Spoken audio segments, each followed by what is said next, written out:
Caravan SandWitch is out today on PC, Switch, and PS5, and I had a lovely time playing through it. Exploring a vibrant open world by van and on foot, getting to know the residents of a forgotten town, and even uncovering a few mysteries along the way. If you're a fan of poking around industrial ruins, collecting items, and solving some environmental puzzles, then I think you'll have a great time with this one.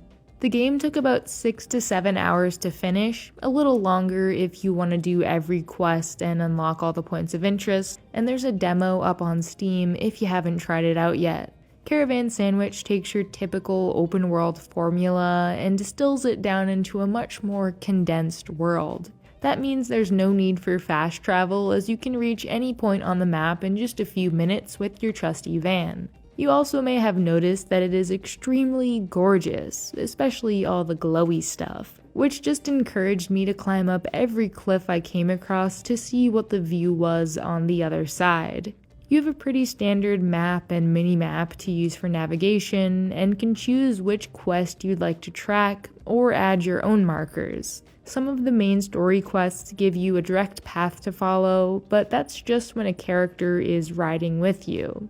Like any open world game, you'll pick up some side quests and other tasks from NPCs, or you can go off on your own to do some exploring. At first, the map will be completely blank, so you need to head off to destroy the signal jammers that are blocking the satellite's signal from reaching your device. But don't worry, there aren't too many of these, maybe 8 total, and I found all the quests and activities to be paced out very nicely.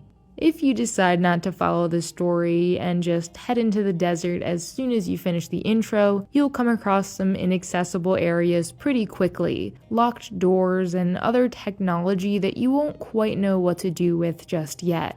That's because the game is broken into chapters, each one beginning with you installing a new tool in your van. A scanner, a grappling arm, and a few others that'll let you slowly begin traveling deeper into these compounds or higher up these crumbling towers. In order to get these upgrades and advance the story, you'll collect a variety of electronic components scattered across the map. You should be able to get most of these by completing quests and exploring the areas that they take you to, which was honestly my favorite part of the game. From gruff nomads, to inquisitive frogs, to strange robots, the game has some great side characters that I really enjoyed getting to know and fetching items for. Speaking of characters, soon after we arrive on the planet of Sagalo, we discover that a mysterious witch is following us around. They seem to somehow be connected with the disappearance of our sister, which is why we've come here in the first place. There's also an evil megacorporation which stripped the planet of its resources until they were driven away by a powerful, ever-present storm. And that's where our journey begins, trying to figure out if our sister is still alive and what all these pieces have to do with it.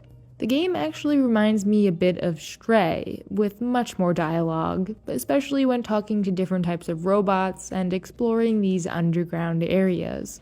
And that's a very good thing because Stray is one of my favorite games. Both games have this generally wholesome vibe with some sinister things brewing beneath the surface.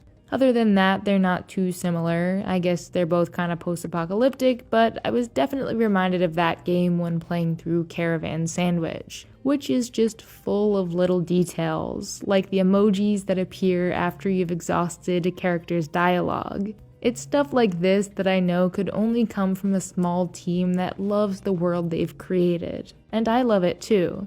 I had a great time exploring and uncovering the story of a rundown town on an almost forgotten planet. It's the perfect length, ends before anything starts getting tedious, and it's very easy on the eyes too.